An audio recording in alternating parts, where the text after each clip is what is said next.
Good morning, everybody.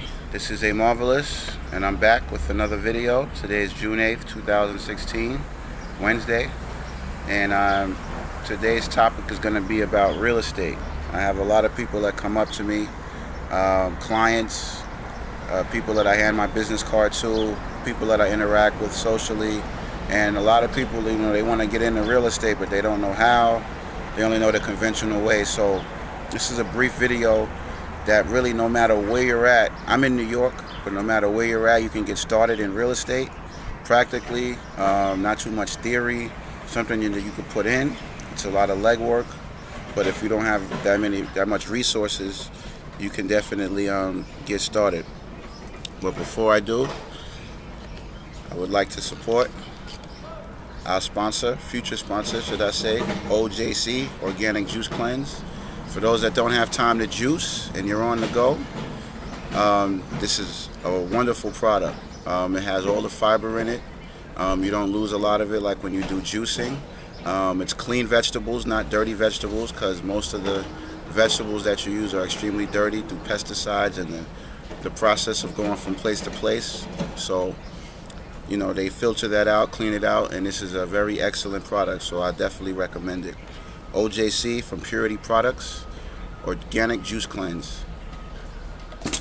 So with that said, I want to get started.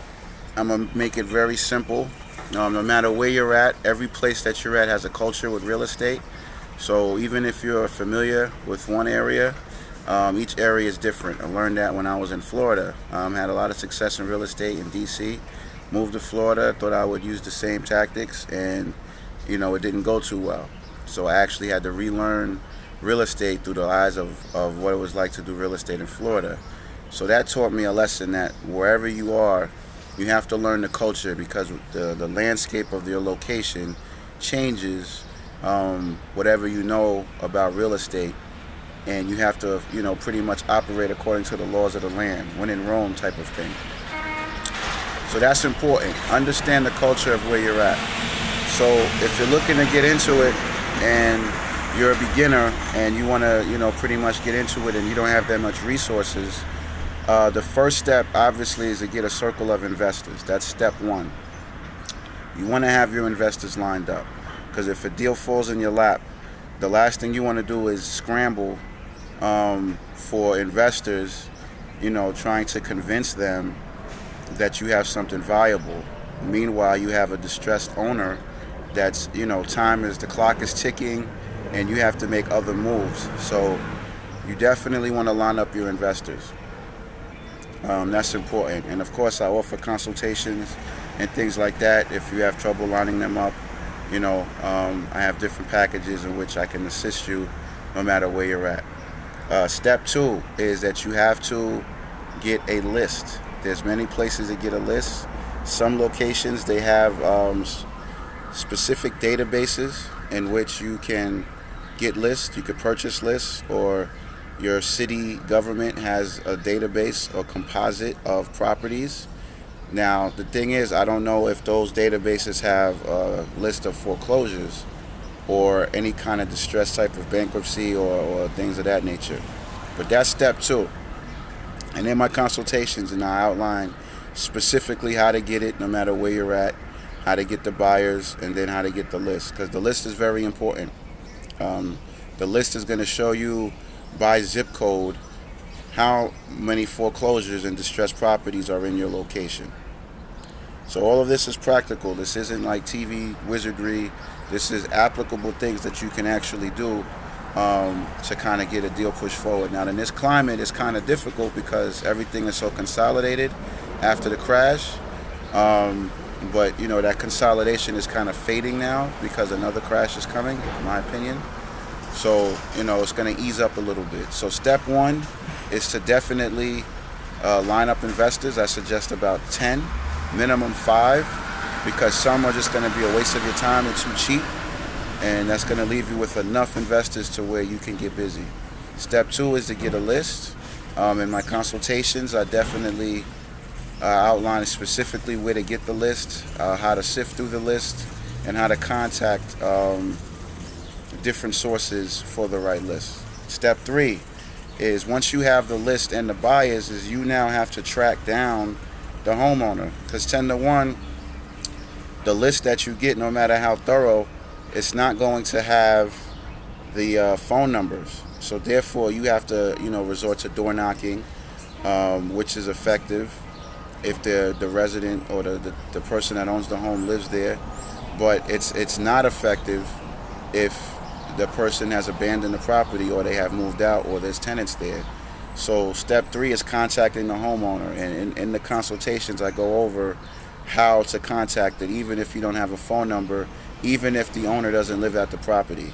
It's certain steps you could take to track them down anywhere they are. So that's step 3, is tracking down the homeowner. So now you're starting to build a little infrastructure. You have your investors. You have people that you can go to when you feel you have a viable deal. And in the consultation, I go over how to analyze whether or not a deal is viable in your location. So once you track the homeowner down, now you have to decide in what way you're going to help them. Now, a lot of real estate investors, a lot of people getting into it, they have no idea how important empathy is. So you have to fail. Step 4 is fail. You have to learn that even when you get contact with the homeowner, that it's going to be awkward. You don't know what to say. You're going to stumble, fumble, and mumble, which is fine. Mess up as much as possible. Messing up could be the best teacher, and it'll help you get over your fear of not knowing what to say. You can say the right thing to the wrong person, but you can't say, you can't say the wrong thing to the right person, but you can't say the right thing to the wrong person. Meaning that there are some people, no matter how perfect your pitch is, they're just not going to comply with you. It doesn't matter what you say, they're closed down. And there's other people where you can say the absolute wrong thing and mess up completely, but because they're open-minded and they understand the situation, they'll be more relaxed and more open to what you have to say. So keep that in mind. There's no such thing as the perfect pitch. So when I say empathy, is that when you actually get in contact with the owner of the home, your agenda obviously is to make money and, get the deal done. That's not their agenda. Their agenda is to make sure that they're secure.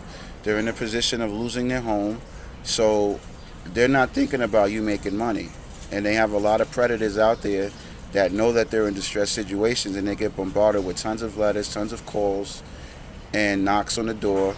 So it drowns them out because they think all they care about is money, which they do. So that's where you have to be different. You have to use empathy. The problem is a lot of individuals don't have a solution to help them stay in their home. And that's where, you will be different. Because what if the homeowner doesn't want to leave? And I know what you're thinking, well, if they're in foreclosure or distress, they have no options, which is true.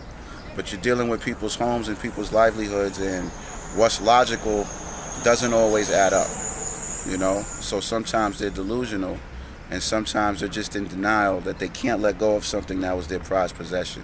So you have to understand that. So you have to come up with ways to keep them in their home. Other than that, you're just going to be another predatory speculator, because investors actually use their money, speculator, that doesn't show empathy, and you're going to get brushed to the side and frustrated. So that's very important. I wouldn't say it's a step, but it's definitely something that you need to cultivate and keep in mind when you're dealing with these individuals. So that's very important. So first step, gather your set of investors. I show you how to do that in the consultation. Step 2 is to, after you get your investors, is to get your list. The list is very important. Where you get your list is very important. Step 3 is getting in contact with the homeowner. Once you've combed through the list, decided what area you want to target, you have to now get in contact with them, which can be a process and a mission, and it can be kind of tedious. And then make sure you use empathy in your approach. That's very important. So with that, like I said, this was going to be very brief. This is just pretty much for those that want to get started. Start there, start slow. It's not something that's going to happen overnight. It's something that you have to constantly ponder, something that you have to constantly work at. And these four steps gives you a small foundation to stand on when you do fail.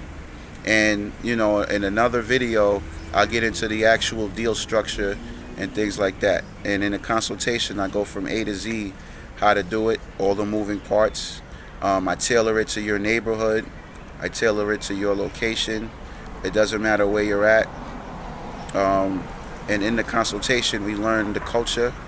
I go over it step by step. I'm on the phone with you. I'm actually calling investors for you, with you. You're hearing the pitch. You're actually seeing it real time, so it's not like you're getting something in the box where you're frustrated. I guide you. You have my time.